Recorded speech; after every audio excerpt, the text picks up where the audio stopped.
Hi, this is Murray from Second Time Tech, and today I am going to be doing what I said I was going to do on my last video, which is to do a little unboxing and to talk about my new build for my studio computer.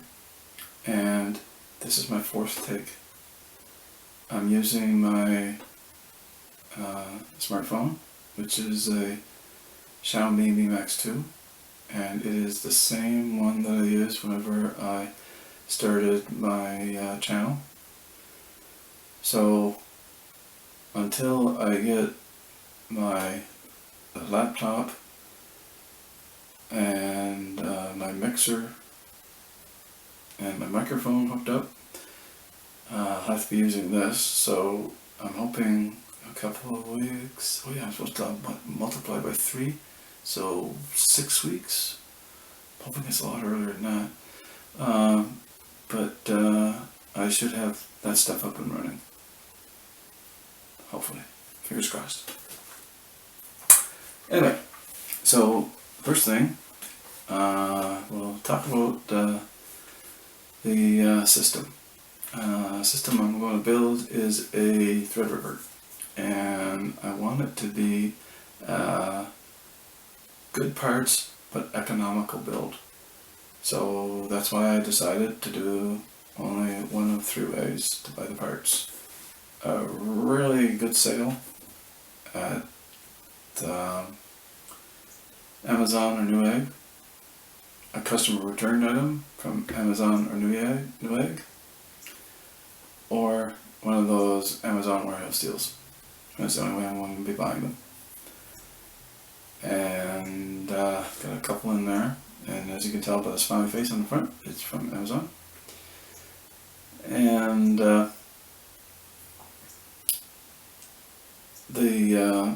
Threadripper build is going to be based on the 2920X. And the reason for that is because in Canada right now it's $523, and the R9 3900 Ryzen is $720, somewhere around there, so it's almost $200 more.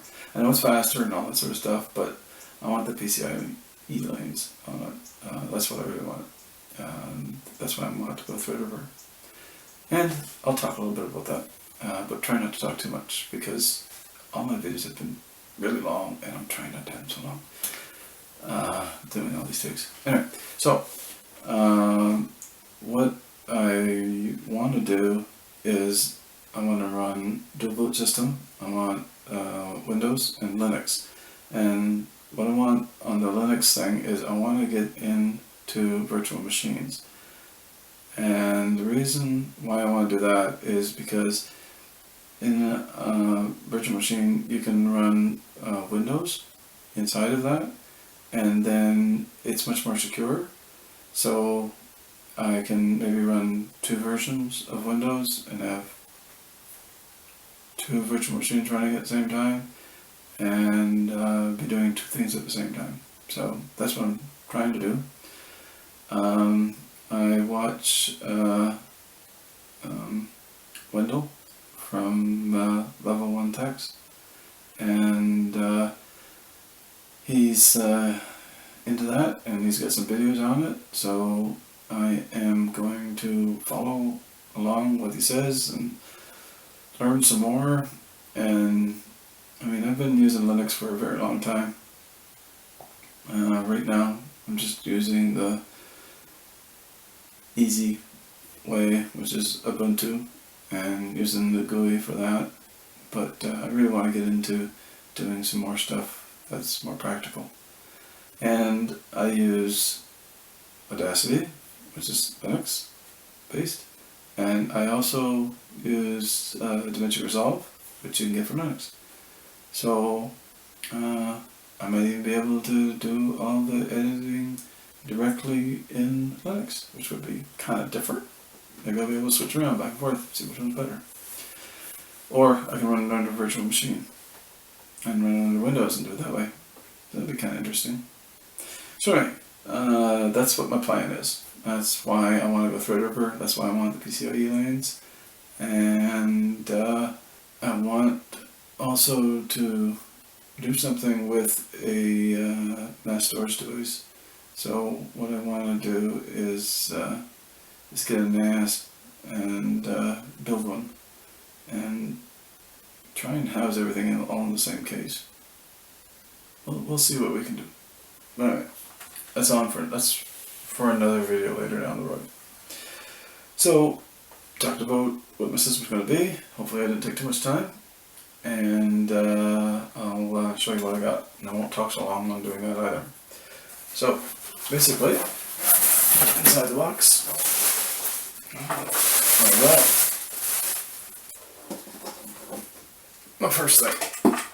And this is an EVGA, 850 watt, 80 plus, platinum power supply.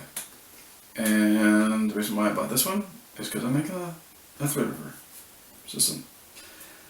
And I know it's probably a little bit of overkill for what I'm building, but it really isn't after you hear what I'm going to say. It may be just about enough power, or just enough power. And so for this one, in Canada, whenever I was going to buy it, I think it was $229 Canadian, and this is a customer return one, and it is $151 is what I paid for it. So that's a pretty darn good deal. That's almost $80 off. And I figured it out in the American money, just using the exchange rate, and I think it was $110 if I'm not mistaken. So that's pretty good.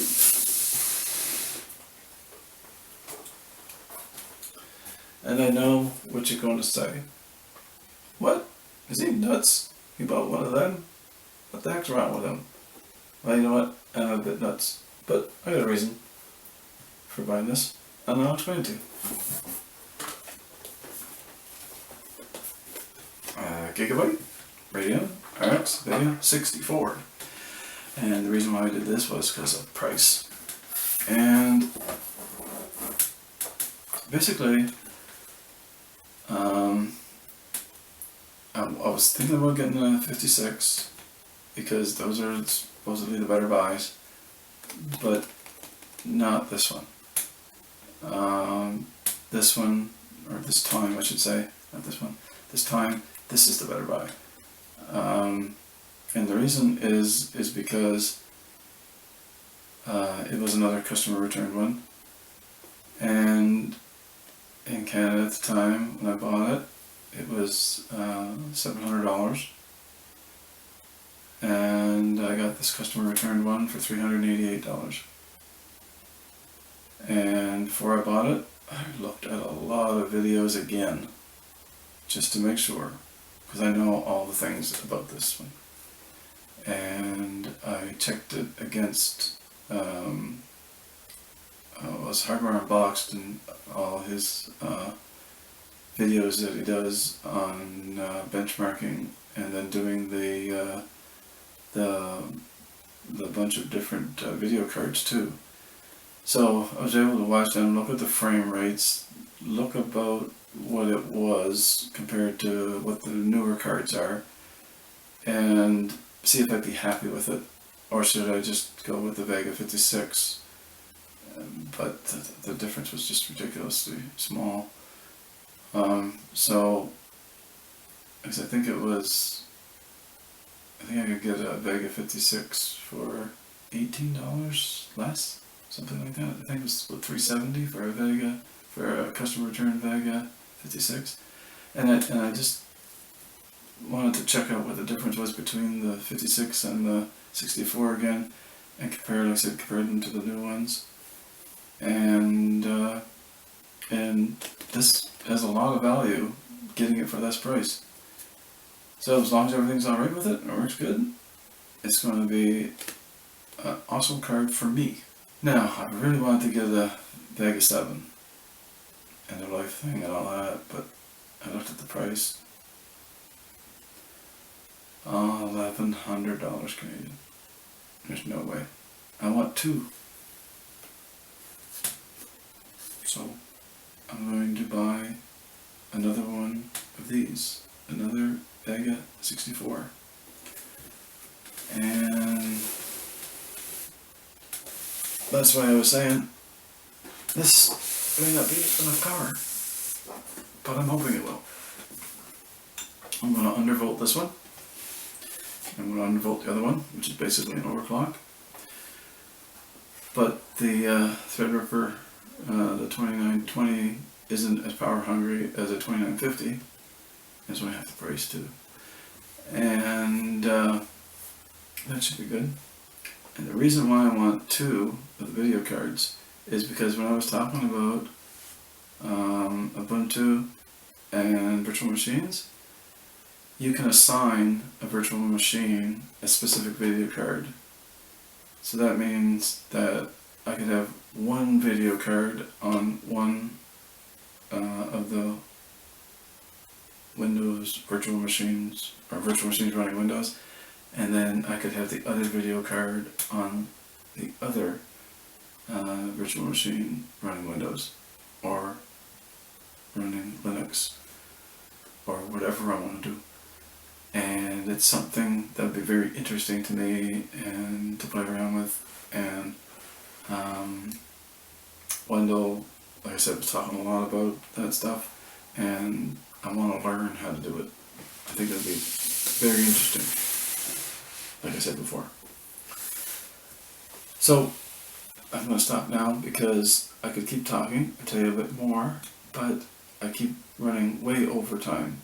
On my next video, I should be talking about the case that I'm getting tomorrow, and then the video after that will be on the laptop that I'm getting, and that'll be next week for those two. So, if you like the video, thumbs up. Don't like the video, thumbs down. I want to wish everybody a wonderful day. Thank you very much for watching and listening. Bye.